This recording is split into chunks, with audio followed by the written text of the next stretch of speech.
About love. At lunch next day, there were very nice pies, crayfish, and mutton cutlets. And while we were eating, Nicanor, the cook, came up to ask what the visitors would like for dinner. He was a man of medium height, with a puffy face and little eyes. He was close-shaven, and it looked as though his mustaches had not been shaved, but had been pulled out by the roots. Allahan told us that the beautiful Pelagia was in love with this cook.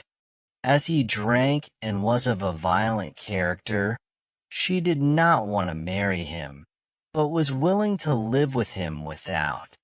He was very devout, and his religious convictions would not allow him to live in sin.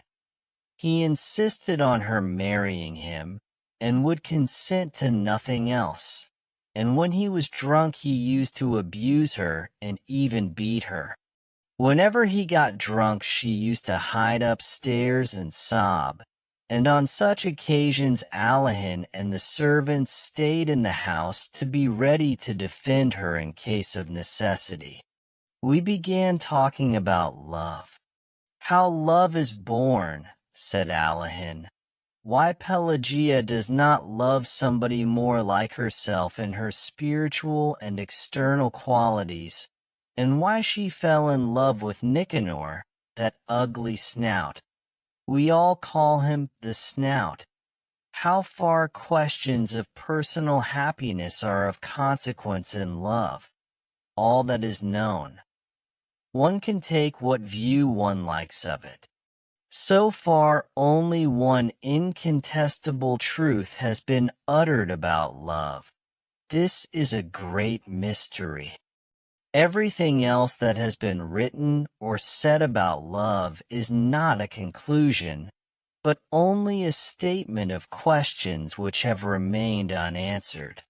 The explanation which would seem to fit one case does not apply in a dozen others, and the very best thing, to my mind, would be to explain every case individually without attempting to generalize. We ought, as the doctors say, to individualize each case. Perfectly true, Birkin assented. We Russians of the educated class have a partiality for these questions that remain unanswered. Love is usually poeticized, decorated with roses, nightingales. We Russians decorate our loves with these momentous questions and select the most uninteresting of them, too. In Moscow, when I was a student, I had a friend who shared my life, a charming lady, and every time I took her in my arms, she was thinking what I would allow her a month for housekeeping and what was the price of beef a pound. In the same way, when we are in love, we are never tired of asking ourselves questions. Whether it is honorable or dishonorable, sensible or stupid, what this love is leading up to, and so on. Whether it is a good thing or not, I don't know, but that it is in the way, unsatisfactory, and irritating, I do know. It looked as though he wanted to tell some story. People who lead a solitary existence always have something in their hearts which they are eager to talk about. And town bachelors visit the baths and the restaurants on purpose to talk, and sometimes tell the most interesting things to bath attendants and waiters. In the country, as a rule, they unbosom themselves to their guests. Now from the window we could see a gray sky, trees drenched in the rain. In such weather we could go nowhere, and there was nothing for us to do but to tell stories and to listen. I have lived at Safino and been farming for a long time, Allahan began. Ever since I left the university, I am an idle gentleman by education, a studious person by disposition, but there was a big debt owing on the estate when I came here, and as my father was in debt partly because he had spent so much on my education, I resolved not to go away, but to work till I paid off the debt. I made up my mind to this and set to work, not, I must confess, without some repugnance. The land here does not yield much, and if one is not to farm at a loss, one must employ serf labor or hired laborers, which is almost the same thing, or put it on a peasant footing, that is, work the fields oneself and with one's family. There is no middle path. But in those days I did not go into such subtleties. I did not leave a clod of earth unturned. I gathered together all the peasants, men and women, from the neighboring villages. The work went on at a tremendous pace. I myself plowed and sowed and reaped, and was bored doing it, and frowned with disgust, like a village cat driven by hunger to eat cucumbers in the kitchen garden. My body ached, and I slept as I walked. At first it seemed to me that I could easily reconcile this life of toil with my cultured habits. To do so, I thought, all that is necessary is to maintain a certain external order in life. I established myself upstairs here in the best rooms, and ordered them to bring me their coffee and liquor after lunch and dinner. And when I went to bed I read every night the Yesnik Evropy. But one day our priest, Father Ivan, came and drank up all my liquor at one sitting. And the Yesnik Evropy went to the priest's daughters. As in the summer, especially at the haymaking, I did not succeed in getting to my bed at all, and slept in the sledge in the barn, or somewhere in the forester's lodge. What chance was there of reading? Little by little I moved downstairs, began dining in the servants' kitchen, and of my former luxury nothing is left but the servants who were in my father's service, and whom it would be painful to turn away. In the first years I was elected here an honorary justice of the peace. I used to have to go to the town and take part in the sessions of the Congress and of the Circuit Court, and this was a pleasant change for me. When you live here for 2 or 3 months without a break, especially in the winter, you begin at last to pine for a black coat. And in the circuit court there were frock coats and uniforms and dress coats too, all lawyers, men who have received a general education. I had someone to talk to. After sleeping in the sledge and dining in the kitchen, to sit in an armchair in clean linen, in thin boots, with a chain on one's waistcoat, is such luxury. I received a warm welcome in the town. I made friends eagerly, and of all my acquaintanceships the most intimate and, to tell the truth, the most agreeable to me was my acquaintance with Leganovich, the vice president of the circuit court. You both know him, a most charming personality. It all happened just after a celebrated case of incendiarism. The preliminary investigation lasted 2 days.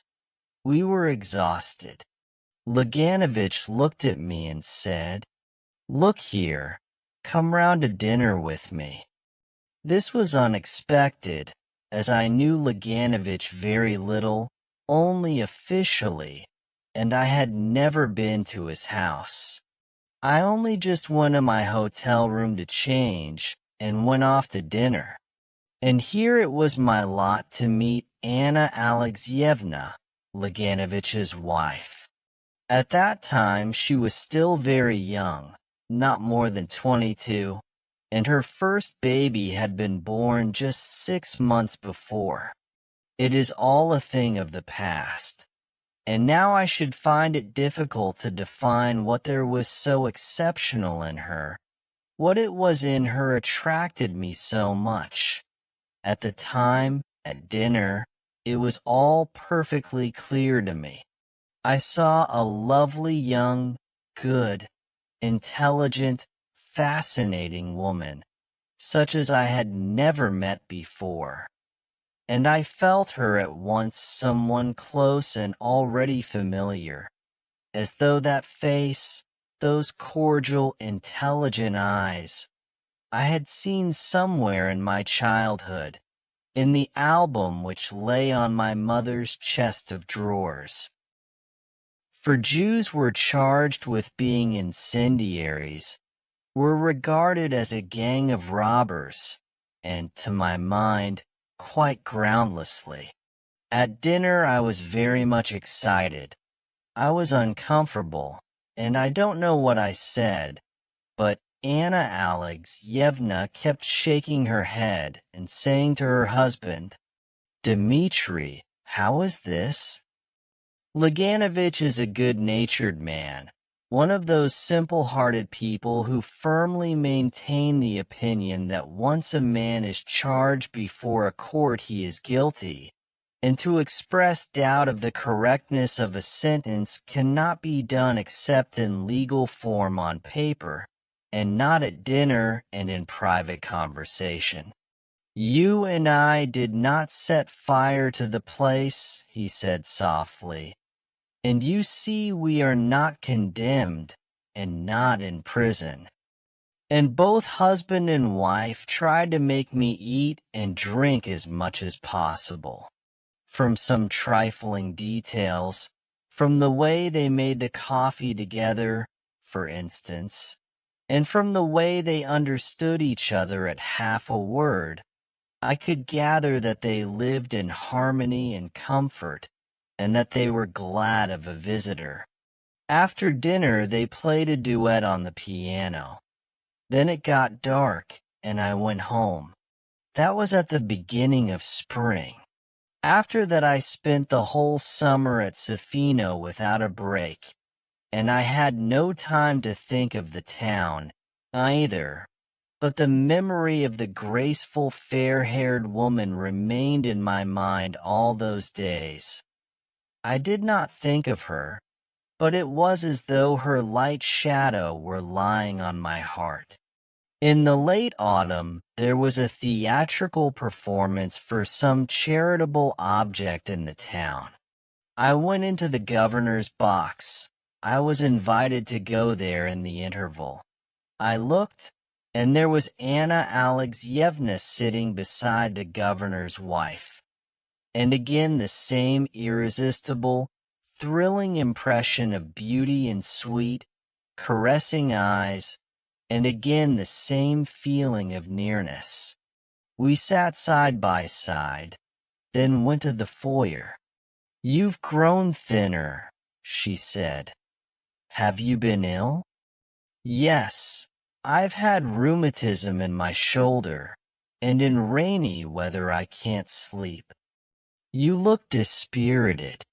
In the spring, when you came to dinner, you were younger, more confident. You were full of eagerness and talked a great deal then. You were very interesting, and I really must confess I was a little carried away by you. For some reason, you often came back to my memory during the summer, and when I was getting ready for the theater today, I thought I should see you." And she laughed. "But you look dispirited today," she repeated. "It makes you seem older." The next day I lunched at the Laganoviches'. After lunch they drove out to their summer villa, in order to make arrangements there for the winter, and I went with them. I returned with them to the town, and at midnight drank tea with them in quiet domestic surroundings. while the fire glowed, and the young mother kept going to see if her baby girl was asleep. And after that, every time I went to town, I never failed to visit the Laganoviches. They grew used to me, and I grew used to them. As a rule, I went in unannounced, as though I were one of the family. "Who is there?" I would hear from a faraway room, in the drawling voice that seemed to me so lovely.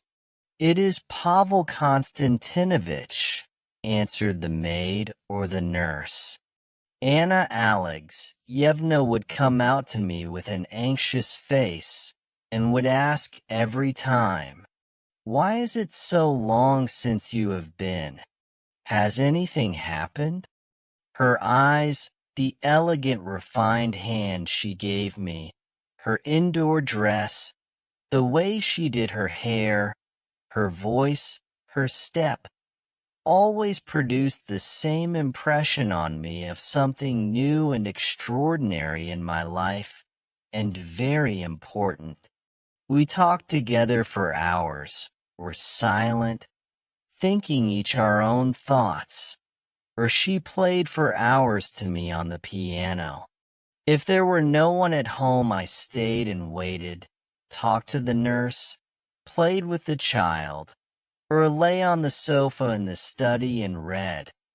And when Anna Alexeyevna came back, I met her in the hall, took all her parcels from her, and for some reason I carried those parcels every time with as much love, with as much solemnity as a boy. There is a proverb that if a peasant woman has no trouble, she will buy a pig. The Laganoviches had no troubles, so they made friends with me. If I did not come to the town, I must be ill or something must have happened to me, and both of them were extremely anxious.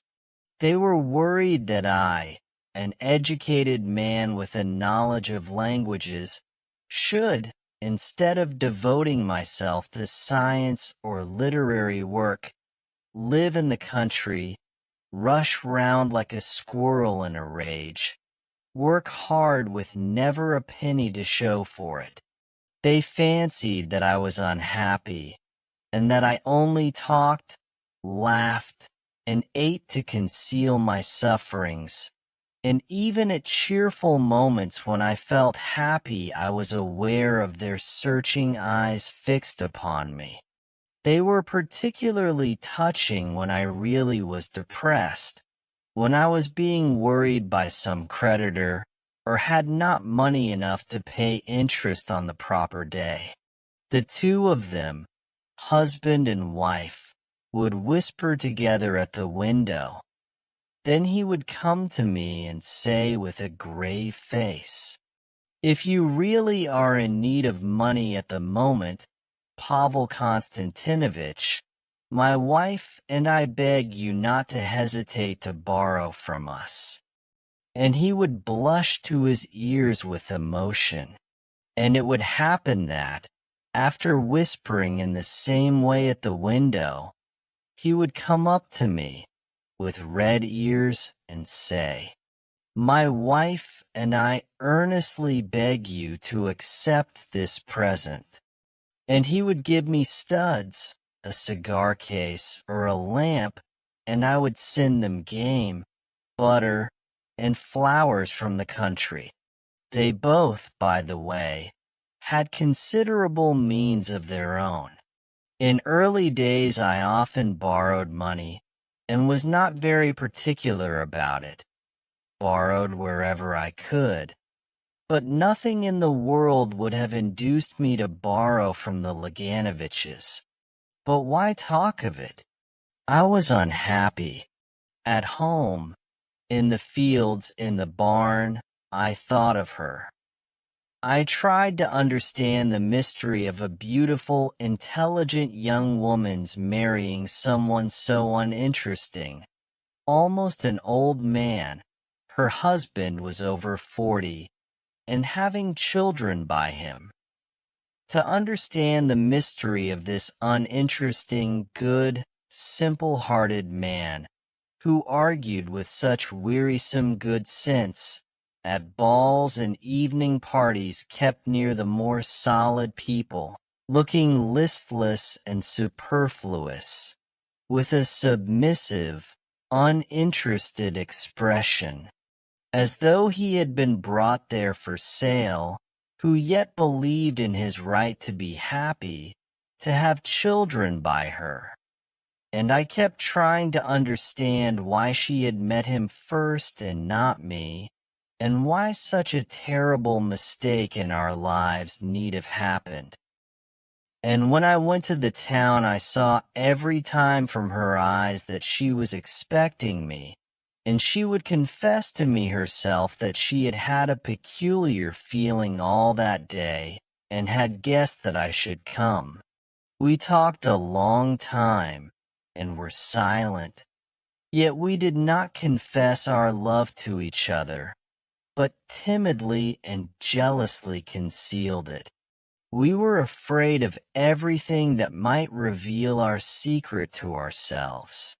I loved her tenderly, deeply, but I reflected and kept asking myself what our love could lead to if we had not the strength to fight against it.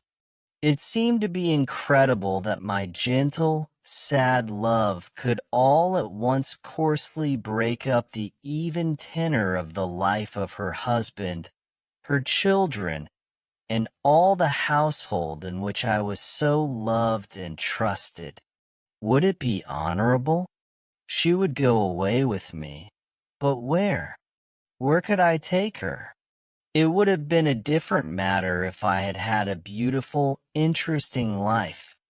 If, for instance, I had been struggling for the emancipation of my country, or had been a celebrated man of science, an artist or a painter.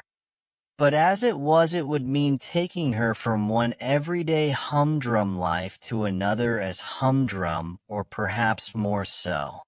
And how long would our happiness last? What would happen to her in case I was ill, in case I died, or if we simply grew cold to one another? And she apparently reasoned in the same way. She thought of her husband, her children, and of her mother, who loved the husband like a son. If she abandoned herself to her feelings, she would have to lie, or else to tell the truth. And in her position, either would have been equally terrible and inconvenient.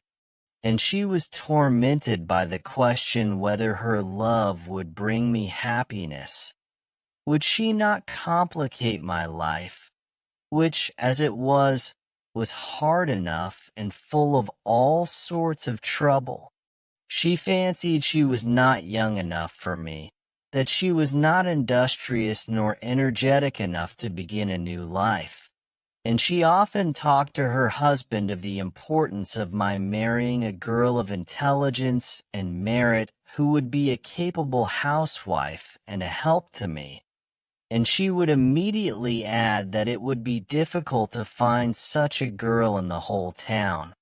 Meanwhile, the years were passing. Anna Alexeyevna already had 2 children. When I arrived at the Laganoviches, the servants smiled cordially. The children shouted that Uncle Pavel Konstantinovich had come, and hung on my neck. Everyone was overjoyed. They did not understand what was passing in my soul, and thought that I, too, was happy. Everyone looked on me as a noble being, and grown-ups and children alike felt that a noble being was walking about their rooms, and that gave a peculiar charm to their manner towards me, as though in my presence their life, too, was purer and more beautiful. Anna Alexeyevna and I used to go to the theater together, always walking there. We used to sit side by side in the stalls, our shoulders touching. I would take the opera glass from her hands without a word and feel at that minute that she was near me, that she was mine, that we could not live without each other. But by some strange misunderstanding, when we came out of the theater, we always said goodbye and parted as though we were strangers. Goodness knows what people were saying about us in the town already, but there was not a word of truth in it all. In the latter years, Anna Alexeyevna took to going away for frequent visits to her mother or to her sister. She began to suffer from low spirits. She began to recognize that her life was spoilt and unsatisfied, and at times she did not care to see her husband nor her children. She was already being treated for neurasthenia. We were silent and still silent, and in the presence of outsiders, she displayed a strange irritation in regard to me. Whatever I talked about, she disagreed with me, and if I had an argument, she sided with my opponent. If I dropped anything, she would say coldly, "I congratulate you."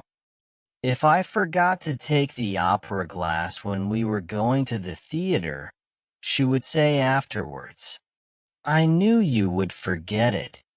Luckily or unluckily, there is nothing in our lives that does not end sooner or later. The time of parting came, as Laganovich was appointed president in one of the western provinces. They had to sell their furniture, their horses, their summer villa.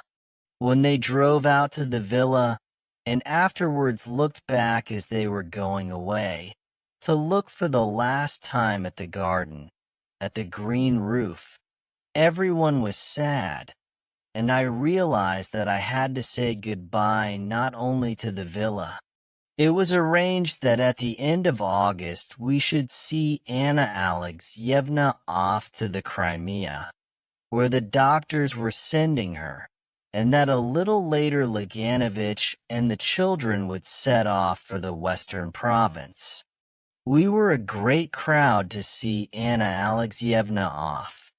When she had said goodbye to her husband and her children, and there was only a minute left before the third bell, I ran into her compartment to put a basket, which she had almost forgotten, on the rack, and I had to say goodbye. When our eyes met in the compartment, our spiritual fortitude deserted us both. I took her in my arms. She pressed her face to my breast, and tears flowed from her eyes. Kissing her face, her shoulders, her hands wet with tears. Oh, how unhappy we were! I confessed my love for her, and with a burning pain in my heart I realized how unnecessary, how petty, and how deceptive all that had hindered us from loving was. I understood that when you love you must either, in your reasonings about that love, start from what is highest, from what is more important than happiness or unhappiness, sin or virtue in their accepted meaning, or you must not reason at all. I kissed her for the last time, pressed her hand, and parted forever. The train had already started. I went into the next compartment. It was empty, and until I reached the next station I sat there crying. Then I walked home to Sofino. While Alahin was telling his story, the rain left off and the sun came out. Birkin and Ivan Ivanovitch went out on the balcony, from which there was a beautiful view over the garden and the mill pond, which was shining now in the sunshine like a mirror.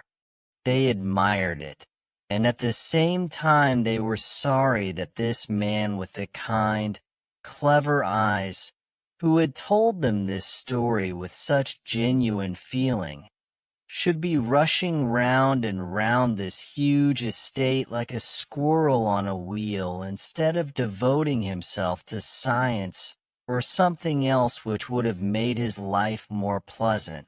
And they thought what a sorrowful face Anna Alexyevna must have had when he said good-bye to her in the railway carriage and kissed her face and shoulders.